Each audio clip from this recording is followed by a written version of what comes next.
it is officially canon that Wake gets all of his paper that he writes with from Dunder Mifflin.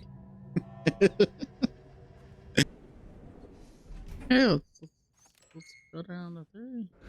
Reliving paintings are not typically on the Cauldron Lake bingo card. Something different was happening at the lake house, and I couldn't let it escape. Bright Falls didn't need this particular cherry on its already shitty sundae.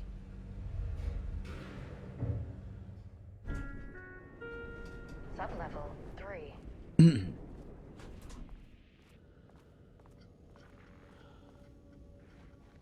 You know, I said I was going to do this all as Where'd the elevator go? do this all as one recording, but I just want to check and make sure that like the recording is going well. And since this does seem like it's going to be nice and long, I'll probably break it into a few episodes.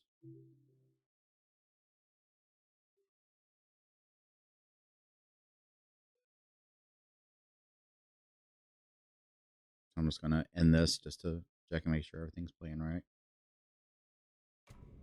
Okay, everything's going smoothly.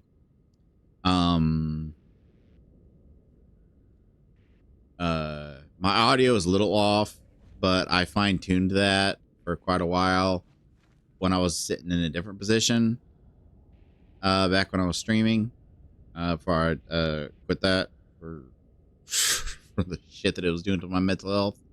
I'm sorry, but like I know some people can handle this, but when you got the issues I have, streaming for 6 hours and having the only people that ever show up be fucking art bots, and every single time you see that number go up that, oh, there's a viewer, and then a couple, you can just tell within the first 2 messages and just your heart sinks like, oh, I thought there were other humans on this planet. Okay. Like that's a grind. Like I remember David told me he streamed the entirety of Dark Souls 2 to an empty room. And that's a grind that a streamer has to get through. Because you got to find your niche, you got to find something that, you know, hooks people. But for me, with my mental issues, that was not something that I can handle. So as much as the idea of being, you know, a successful streamer, and when I say successful, I don't even mean like super successful. I mean like level that David's got, where he's got like a couple like regulars like that. That's appealing and everything, but I can't handle that stress. But anyway, so I'll have to like redo like my limiter and my gain and the like all the different little filters for like the new like position of the microphone. But it's not bad enough that it's like a problem.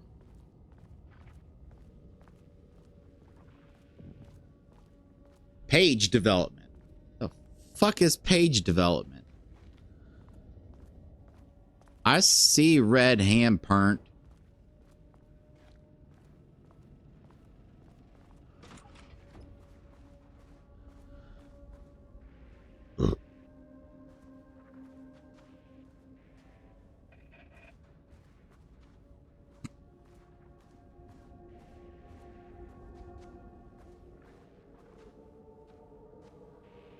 Is there anything in this room for me?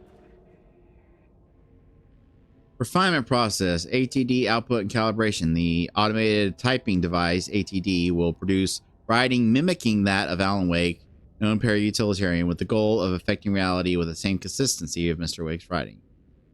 So they're creating supernatural chat GPT. What the fuck?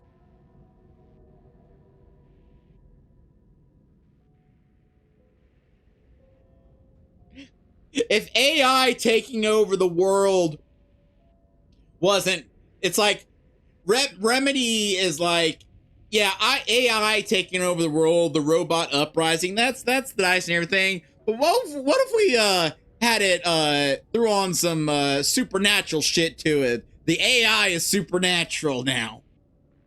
Oh my god. To reach this level of authenticity, each page produced by the ATDs must be evaluated and graded based on similarity to Wake's original style. The pages will be graded using the following criteria: comprehensibility. The page must This is the most basic of criteria. The page must use language and development stories in an understandable, organic way. Style. The page must accurately mimic the typical style of Wake's writing, using pages in the lake house's possession as reference. Tone. The page must accurately mimic the typical tone of Wake's writing, using pages in lake house possession as reference. Content. The page must accurately mimic the typical content of Wake's writing, using... Okay, once the page is graded, they'll be fed into the algorithm as preferred reference material, thus continuously refining the writing produced by the ATDs until they can produce near identical stories to Alan Wake. Once that is achieved, we will provide instructions to the ATDs on what to write, effectively gaining control. Okay. One of my main criticisms, big time criticisms of the story of Alan Wake 2 is that the Alan I know from the first game is not the kind of person that would write some random person into a story and bring them in just to help him escape, let alone write their kid into it. And making him into someone who would do that was my biggest criticism of the game. I hated that. And the only way I was able to kind of deal with it is like the cognitive dissonance of if he's the kind of person that would do that, is thinking, okay, all those years trapped in the dark place, he met Tom Zane. Tom Zane went crazy with him, and they did writing sessions together, and maybe that's why it became that way. If it turns out that Return, the new book that was like the whole like central thing of Alan Wake 2, and like how he kept being brought onto Door's show to promote the book, even though he didn't remember writing it. If it turns out that this machine wrote it, that would be like, that would perfectly like put a bow on everything for me, just personally. I don't know if that's where it's going to go, but I personally think that if those things, because like putting like, you know, people like kids and whatnot in danger is something that Alan would do in his writing when he's just writing fictional characters. So it would make sense that that a machine meant to copy it would do it. And then, but since the machine is doing it with the power of Cauldron Lake, it ends up bringing in people from reality. And I know that that kind of contradicts with some of the stuff in the game that shows Alan working on it and whatnot. But there's a lot of stuff that he says he says he doesn't remember writing. And I think Scratch wrote. So I'm just saying, in my opinion, if it turned out that the Return book, or at least maybe parts of it, were created by this machine, that would be like a perfect like way of looping back around to, because like I said, I don't like the way they basically character assassinated Alan, made him into kind of a piece of shit that he really wasn't. And this would like be perfect, in my opinion. Just my opinion.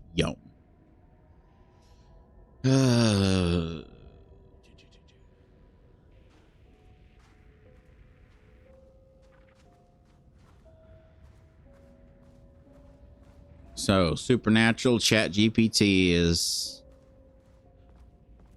trying to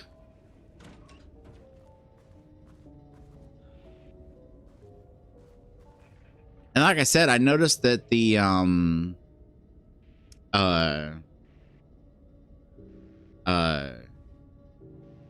circles were only on level 1, so maybe that's not the only effect. Diana and Jules Marmont had once been a team. rising stars in the Bureau, both talented in their own way. Diana innovated and Jules got funding from the bureaucrats. Cooperation led to respect, connection. Then after a decade of hard work, the happy couple were promoted. Co-heads of research. Their first years at the lake house were good. Challenging, but not insurmountable. Not for them. Gradually, thoughts fell into their heads like drops of dark water. Why does she get all the credit? Why does he get any credit? With that, a crack formed in the lake house. The Marmonts and their work became arrogant, erratic. The crack widened and the water seeped in.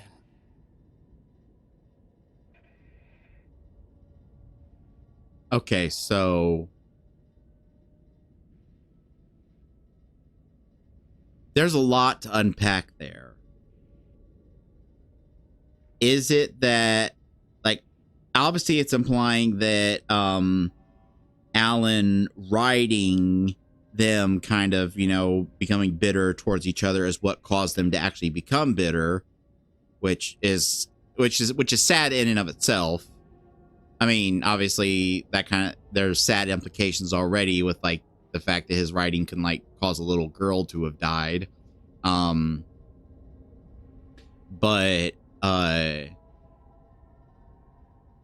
then the question becomes, was that actually Alan? Is this a page that was created by the machine?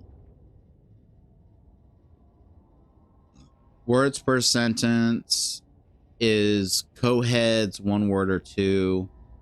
Style contains dialogue, clipped phrasing, third person, omniscient, broad timeline. Story concepts, Marmonts, FPC, conflict, water, dark. Rudolph Lane stood back from the canvas. He didn't recognize the piece. Did he paint this? His mind was foggy, unfocused. He knew the Marmonts were putting something in his food. A man in a white coat came to steer Lane back to his cell. He did not resist. He was too tired. He lay on the bed, but the stench in his cell wouldn't let him sleep. An acid stink. The turpentine. The paint. It was all over him. Years of it. 1,000 paintings. 1,000 more to come. A putrid weight he could never wash away. Cold hate simmered below the mist clogging his thoughts. Hatred for the paint. Hatred for the brushes. For the Marmonts. For himself.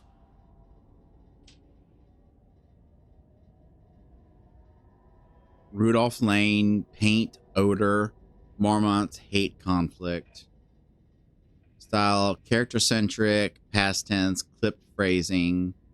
I don't know what the term clipped phrasing means.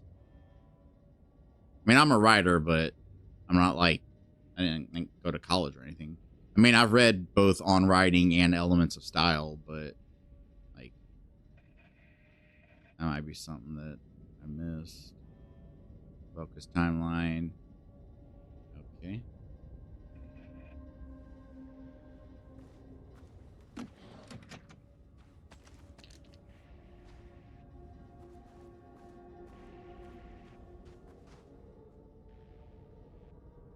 September 12, 2023. Notes regarding a page of an Alan Wake manuscript I found in the archives. I checked the records, and this page is not in our inventory. I believe it manifested inside the lake house directly. I won't be filing this page. It'll just send Jules into a panic. The page is written in Wake's usual style, so I can't say for certain if it's being literal or figurative when it calls us monsters. But what's interesting is that the page indicates that a painting succeeded in linking Cauldron Lake's threshold with our facility. Writing has always been the clearly superior avenue of research, but I never considered that the writing itself would dictate a different art form as the catalyst for our success. I cannot accept that. I can't allow Jules to stumble his way into success. Not after the years of work I put into this research. I got word yesterday The two riders are visiting Bright Falls. I will beat Jules to the finish line. 2 riders are visiting Bright Falls. Those 2 that witnessed the murder at the beginning of the game, and then you interrogate them later on. That's who they're talking about. Because Alice, they can't be talking about Wake and Alice, because Alice was a photographer. Moving forward, research at the lake house will be divided into 2 distinct projects. Project X10032AW, codename Arbutus, will focus on studying the writings of Alan Wake. You really need to redact that, with Dr. Diana Marmot serving as project director. Project C43210RL, codename Romanus, will focus on studying Blank and his work, with Dr. Jules Marmot serving as project director. Staff will soon be notified regarding their project assignments and any required desk changes. Your patience is requested during this reorganization. This is confidential facility matter and is not to be discussed with external agents or teams. If you have any questions, please contact me directly. Signed, Harry Kingston. So it looks like Jules was the paint guy. He was the one working on paintings and using Rudolph Lane stood back from the Rudolph Lane. And she was the one working on the pages. And what she's upset about there is that the pages caused a reality in which her husband's research actually became more successful. She's mad about that.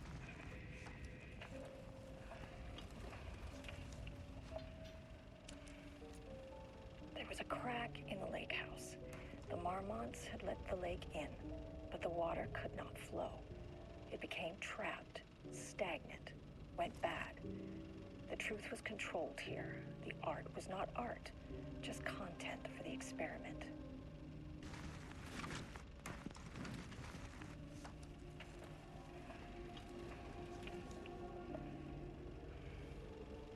There was a crack in the lake house. The Marmonts had let the lake in, but the water could not flow. And she'll find in your report Edward Franklin Booker, born in New York, married to Tamitha Booker, no known children, dependents, no para-criminal affiliations. Writer and director of 5 stage plays, unsuccessful. Confirmed artist, designation author, playwright. Disclaimer, background investigation performed in very short amount of time as per instruction. As a result, the information contained in this report is not comprehensive. Came with the message. Married to Edward. Author of 3 commercially successful true crime books. First publication was a poetry collection, unsuccessful. Confirmed artist, designation, author, poet. Disclaimer, background investigation, blah blah blah. So yeah, it was those 2 people. The truth was controlled here. The art Okay. was not art, just content for the experiment. There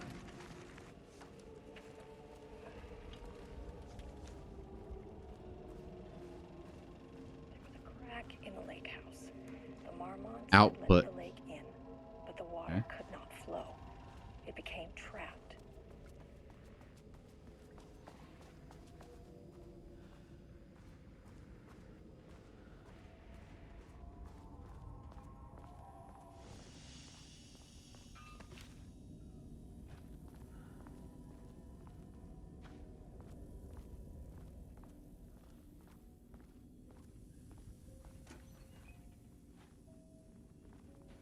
Fucking dynamic difficulty.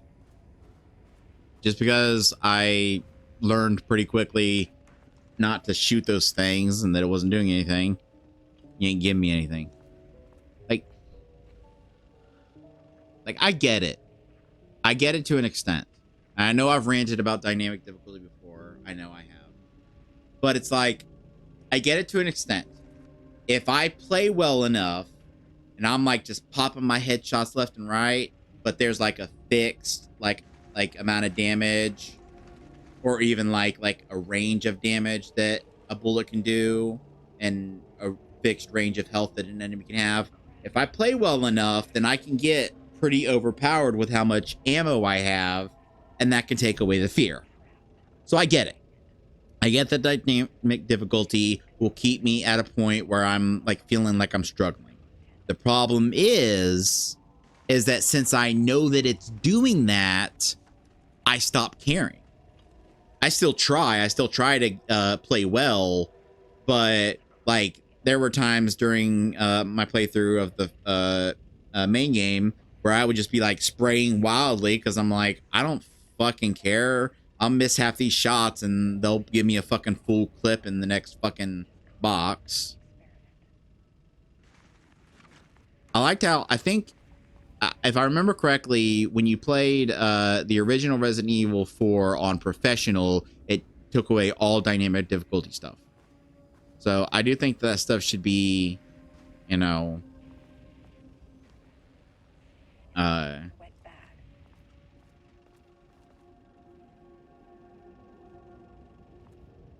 at the very least do it in a way that isn't as obvious. Please don't let this be what I think it is. As you know by now, typewriters and Cauldron Lake do not mix. And a room full of them all clacking away. 100% bad news.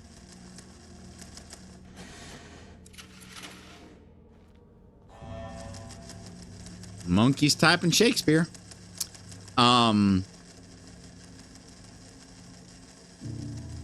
But what was I talking about?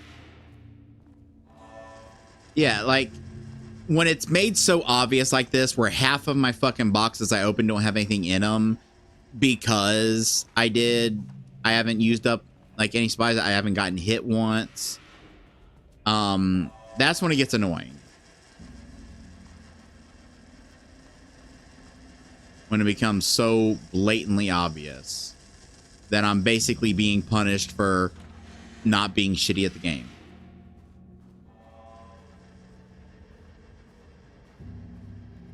And I'll grant that it's easy to bitch about something. It's less easy to provide a solution. I don't know what the solution would be. You know, one obvious solution is to have inventory limits and not have a stash. Because I mean, the stash thing mechanic is already weird as is. Like I remember when I played the very first Resident Evil, like nowadays I can suspend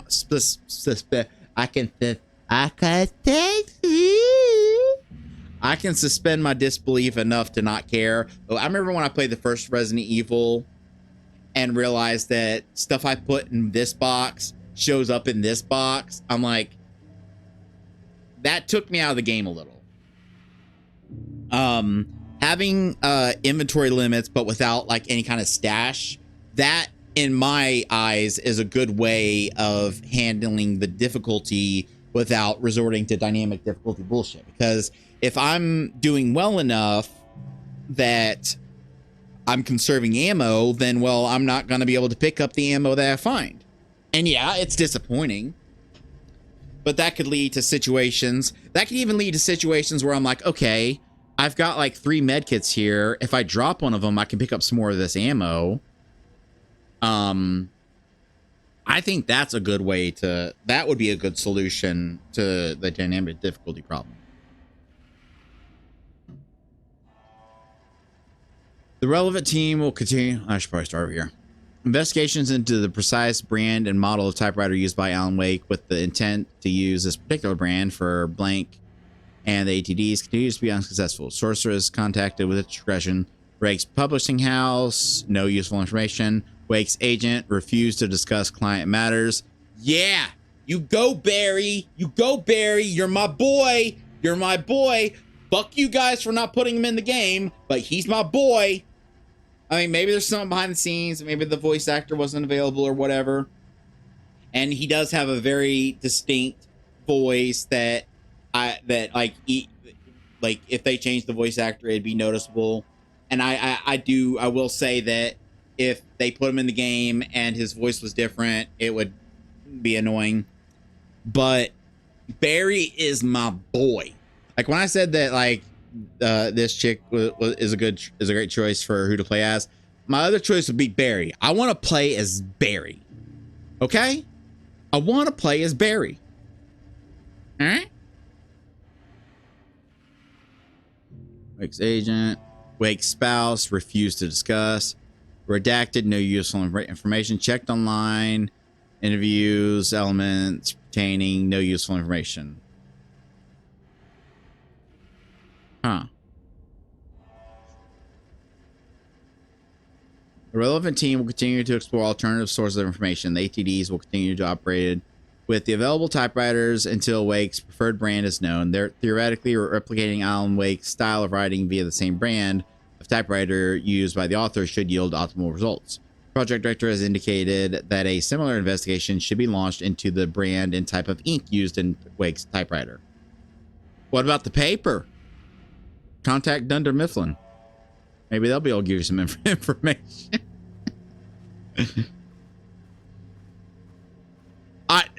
I'm hereby stating I don't care what Remedy says. I don't care what Sam Lake says.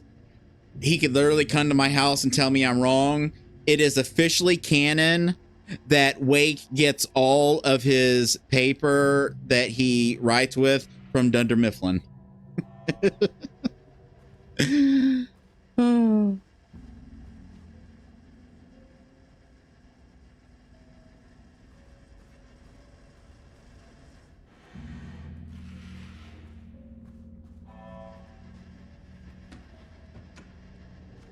Yeah. And okay, another thing is that obviously complaining that the things are empty, I'm thinking of it from a gameplay perspective of like, this is a dispenser that should have items in it. Realistically, not every drawer you check is going to have something in it.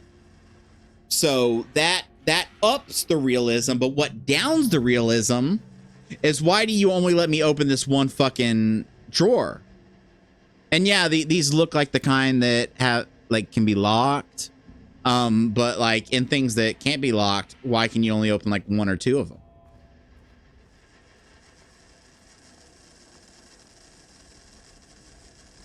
You know, do what like a game like Fallout does, like where if there's like a bunch of drawers, when you click on it, it just shows them all like opening a little and then just a list of items. And that way, like, because I get it would be frustrating to have to individually go through each and every one. But at the same time, you could be like,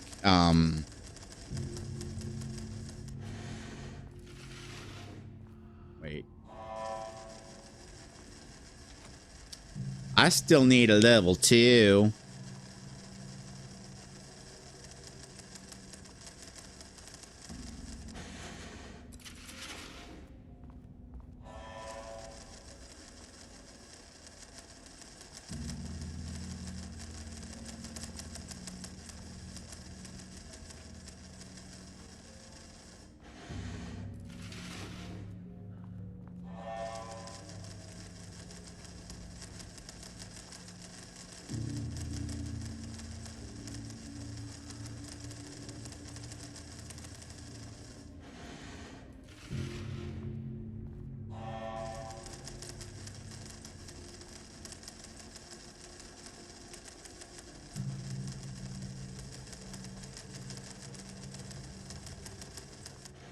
You'd think at least one of these would have something on it.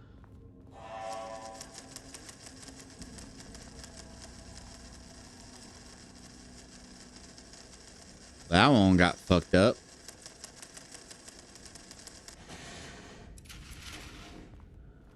This is how I write, by the way.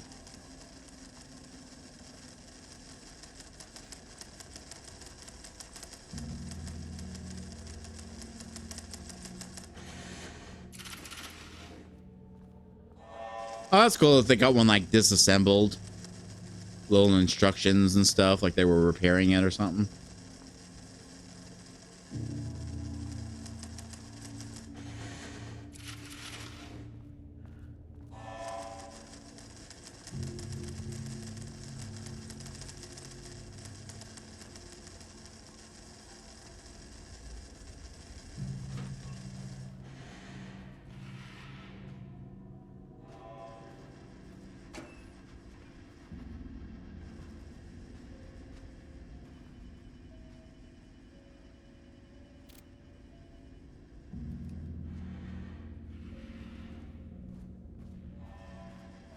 I wonder if you could game the system by just ignoring drawers that you come across. Obviously, you'd have to know if there are like points of no return and stuff, but like ignore drawers and stuff you come across. And then, like later after you've like exhausted a lot of ammo, come back and open them. Research content of Wake manuscript. We have begun to find pages from a manuscript very likely written by Alan Wake, para-utilitarian and suspect of past cases involving the Cauldron Lake AWE. Though I do not like to bring myself or my biases into my work, I must do so here to address the matter of being examined. As reference for any future readers, I am Dr. Diana Marmont, co-head of research at the Lake facility. The page we recently found summarizes my life with Jules Marmont, husband and co-researcher. It has turned us into characters for its story, making generalizations and assumptions that I must attempt to evaluate without emotion or prejudice. The accuracy of the writing is intriguing. It reports our past in the Bureau, but also details inner thoughts that an outside recorder would have no way of knowing. Jules and I, indeed, have been more and more in interpersonal conflict this past year. This raises many questions. How does Wake, wherever he is writing this from, get his information? Or was the page itself determining these emotions and events? I cannot believe that the scope of Wake's ability goes as far as to have dictated my entire career at the FBC.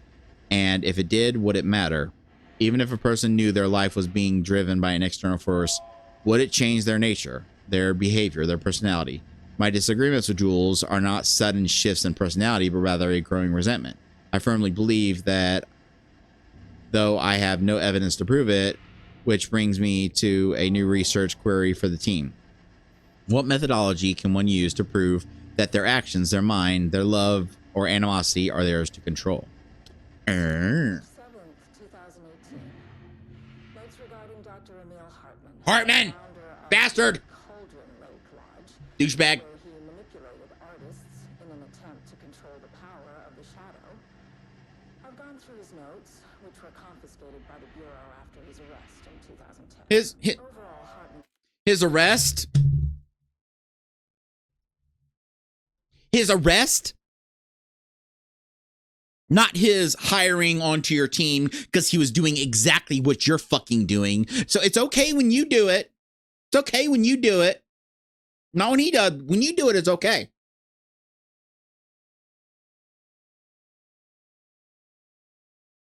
I mean, Jesus Christ, given what he was trying to do, if he found out that there was a whole fucking like team, like a whole fucking organization that was trying to do what he was doing, and they does that story not play out that they're like, hey, so what you were trying to do on your own, we got a whole team that we're trying to do the same thing with. You've made some progress. Why don't you come on? You can bring your research, see our research. Why would they not bring him on? I'm like, I don't like, okay. I will admit it's been a while since I played the remaster. So there might have been aspects to him that like the way things went with him. But like, unless like they tried and like he was like a control freak, or was all like, oh no, I want to be the one to do this research, I want this to be my discovery. That is like I'd say that's the first bit of bad writing I've seen in this game so far. Or at least in this DLC. I have some gripes with the writing in the main game, but that they would not bring him onto the team is like, given that he was doing exactly what they're doing, exactly the same fucking thing.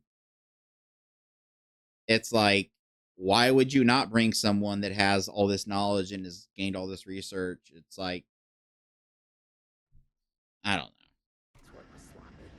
Complete disregard for proper scientific method. But he was bold enough to try something we haven't. Our procedural writing machines are promising, but we could understand the effects of Cauldron Lake's threshold much better by observing live artists in action. Thanks to Hartman, we even have a list of prospects. Next step is to send Dr. Darling a request to bring some into the lake house for analysis. So not only are you letting this dude get arrested, not only are you not bringing him on because you're doing the exact same thing and you combine efforts, you're even stealing his research and his methodology. It's like, Jesus Christ.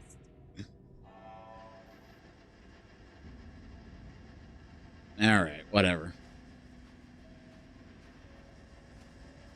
And just like what I was saying before, early in the game, the fact that I have to find nitpicks like that to gripe about is a testament of the overall quality.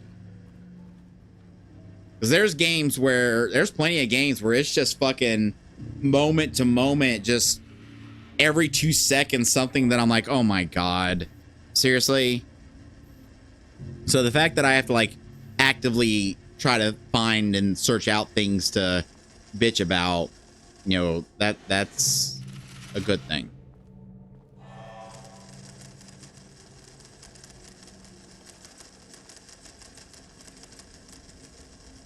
Can't get in there.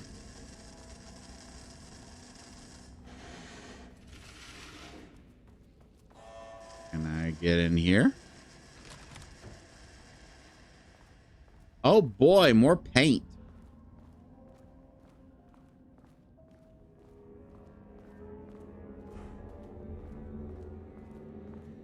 You know, I want to think I'd have to go back and rewatch it, but I want to think that the brief trailer that I saw, which was like the one piece of anything that I saw for this, and then I was like, okay, not gonna look at anything else. I want to think that when it showed the hallways, it was blood and not paint. And I want to think that they did that on purpose so that you wouldn't know going into it that it was a paint thing. I mean, I could be remembering it wrong, but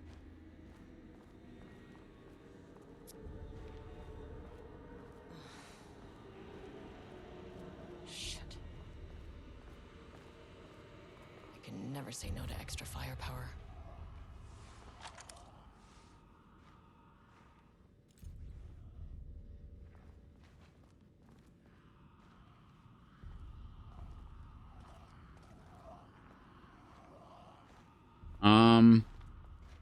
you do remember Back where I that started. Spatial recurrence usually observes the law of 3.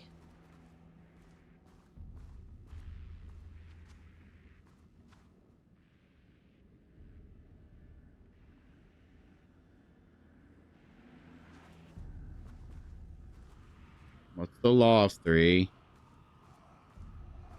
I know the rule of 3 when it comes to like taking pictures. Rule of thirds.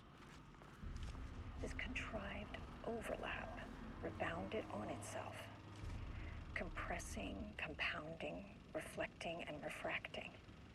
An urban legend and a murder in constant imbalance. Cause and effect hopelessly tangled. Arranged wrong, the dream logic flawed, the feedback loop doubled and redoubled out of control. The pressure kept building. looking for release.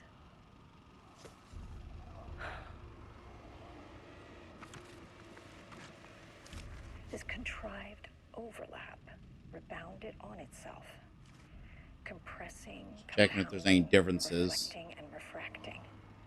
An urban legend and a murder in constant.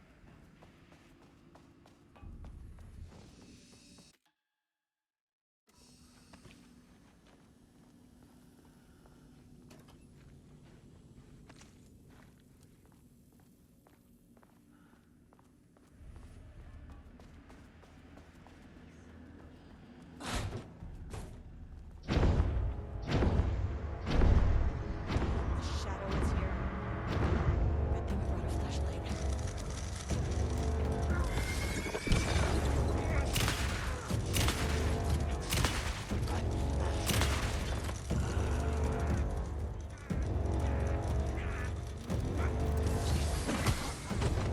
Hey, I flashlighted you. I flashlighted you.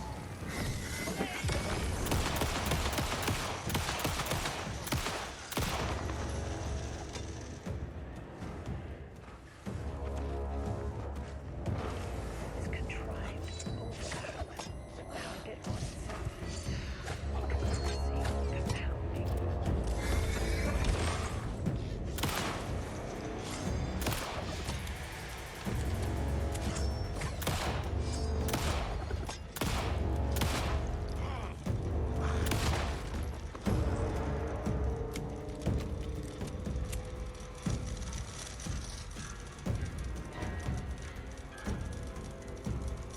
You see, there is your dynamic difficulty in effect.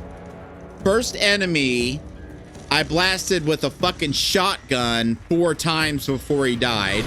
Holy shit.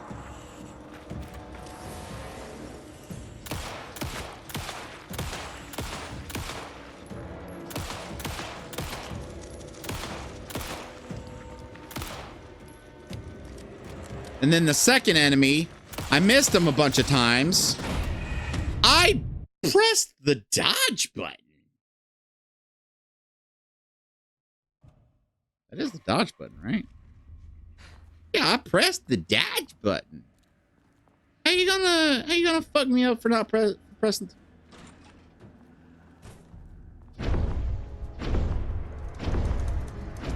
Shadow is here. Good thing we brought a flashlight.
staff down there had been corrupted.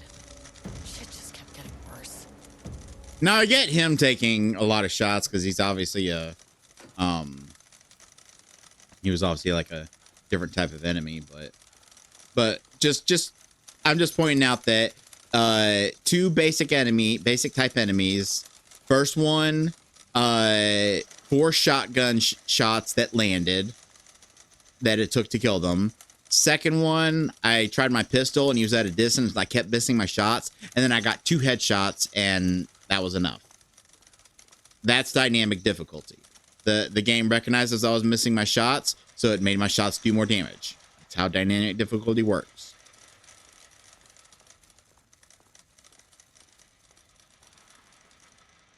And I know, floating box, I know it's annoying that I keep bitching about it, but I do, like,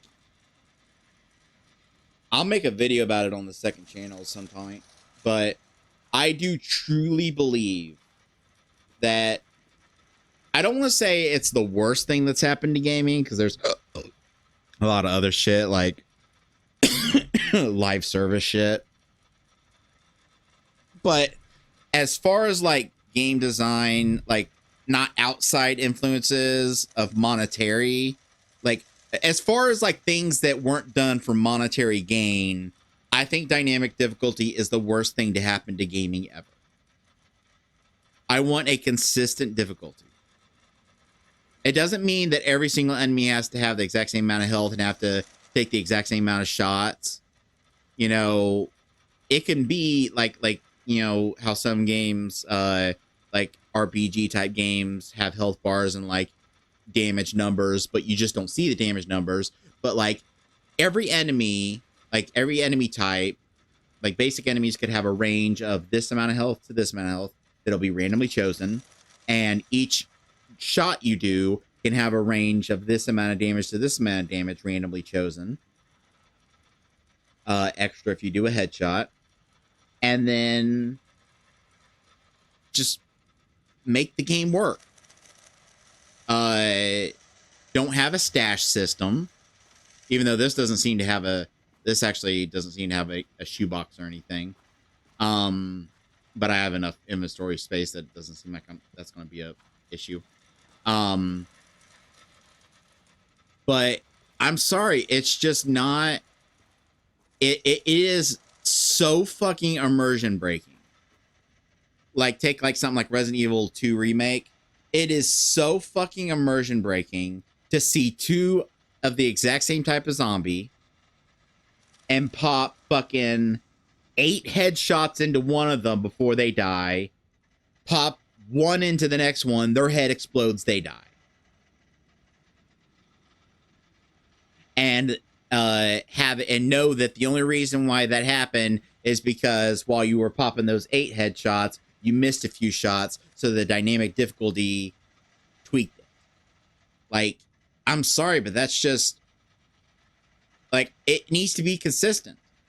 And like the fact that I asked David about this once, and he said that I'm right about this, and I didn't even, like, I wasn't even going off any information that I knew. I was just making a guess. I asked him once, I said, do speedrunners of those games use that to their advantage by like intentionally missing a bunch of shots so that when they get up to enemies that they have to actually deal with and can't run past, that dynamic difficulty will have scaled so low that they can down them in a few shots? And he said, yeah, that people do intentionally miss shots and intentionally let themselves get hurt just to make the dynamic difficulty work in their favor. And the fact that you can do that proves my point that it's a bad system.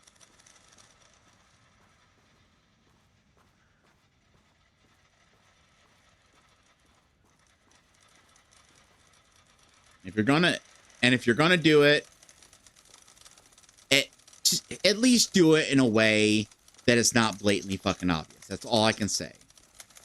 There are games that I've played that probably had dynamic difficulty and I never noticed because it, you know, was even enough and the gameplay was even enough that I just it never stood out to me. but games where the amount of shots it takes to kill an enemy is so drastically different between enemies of the exact same time. Hell, the exact same model of enemies sometimes. Like, you know, I mean, the base game, I'm not faulting them for this, but the base game did not have that many different enemy models. Like that one chick with the like padded, like puffy vest. I saw her a million fucking times. She's burned into my brain.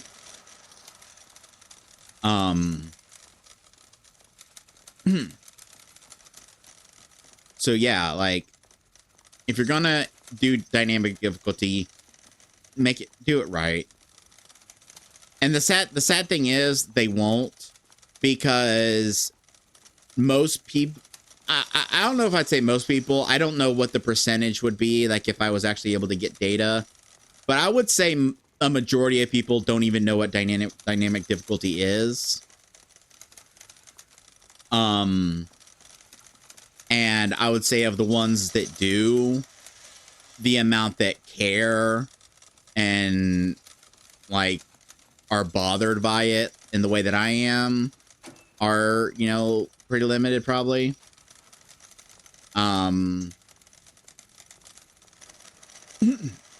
Although I can't imagine there's any developers out there, or any players out there that can watch themselves give 10 headshots to an enemy that died from one shot to the kneecap last time and not be at least a little fucking bothered by it. Just saying.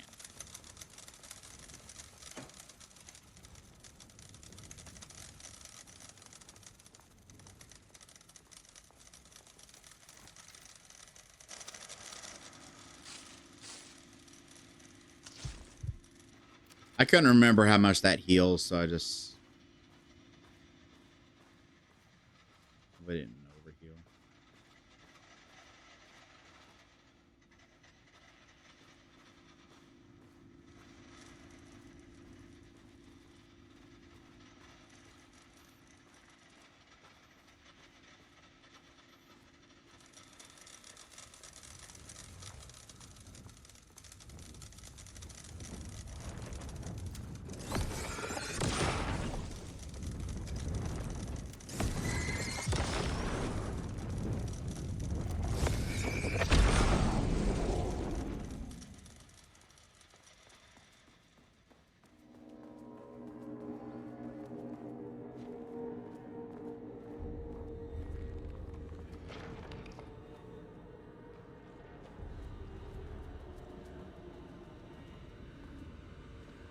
Yeah. Yep.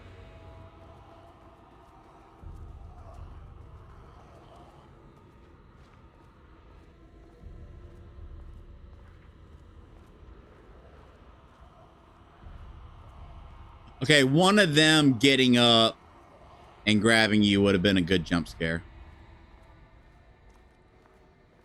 Just saying. Just my opinion. Just my 2 cents.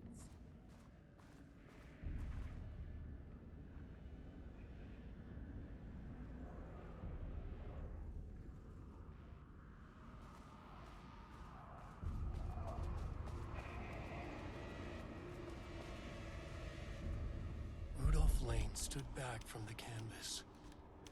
He didn't recognize the piece. Did he paint this?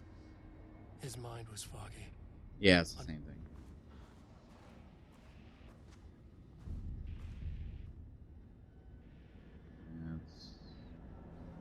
Yeah, all the stuff is the same. It's just there's some new stuff at times.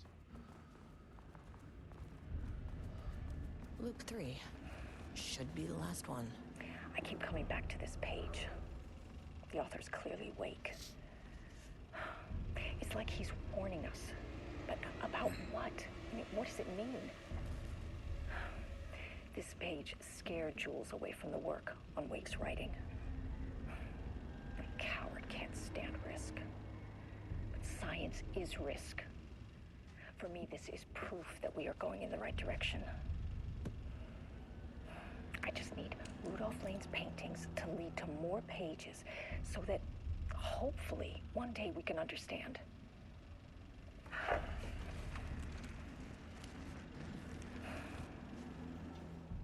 keep coming back to this page.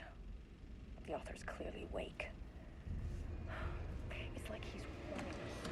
But about what? I mean, what does it mean?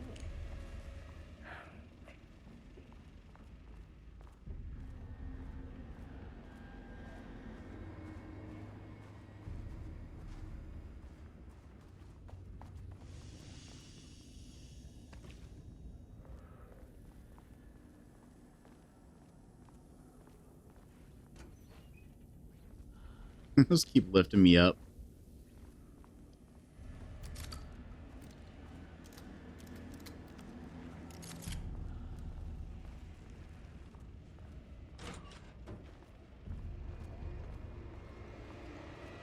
Oh, shit.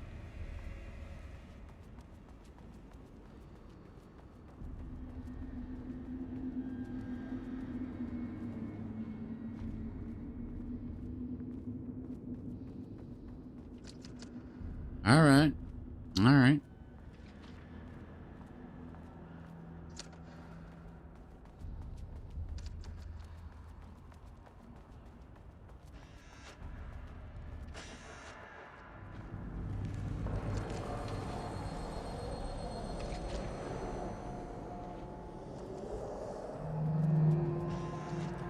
What is that?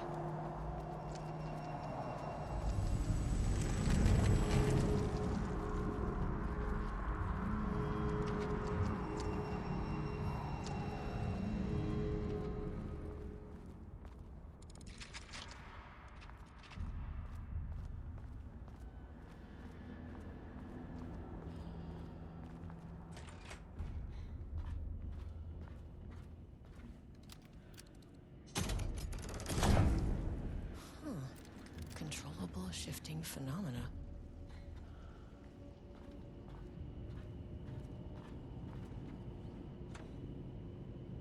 Oh, I have number 1.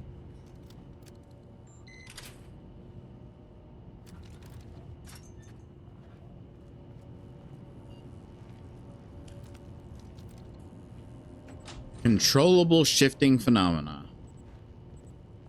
Is she talking about how the lights change things? Like how they did in the main game?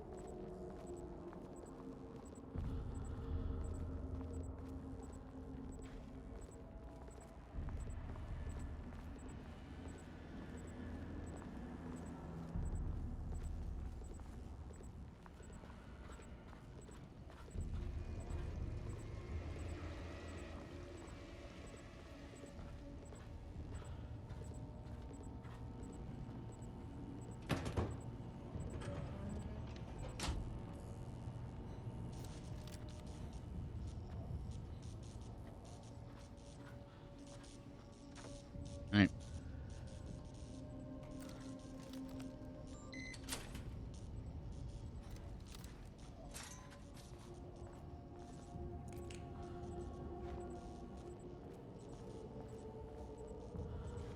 Oh, let me open this door.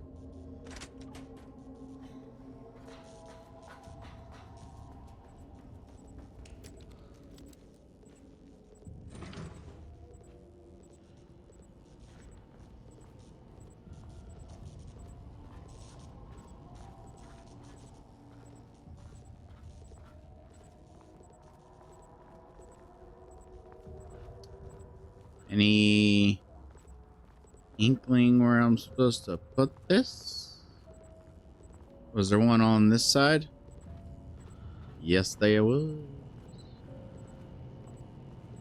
Wait, no, that's where I got the original one.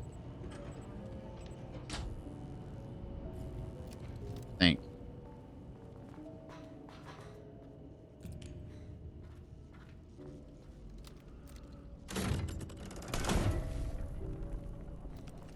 Yeah.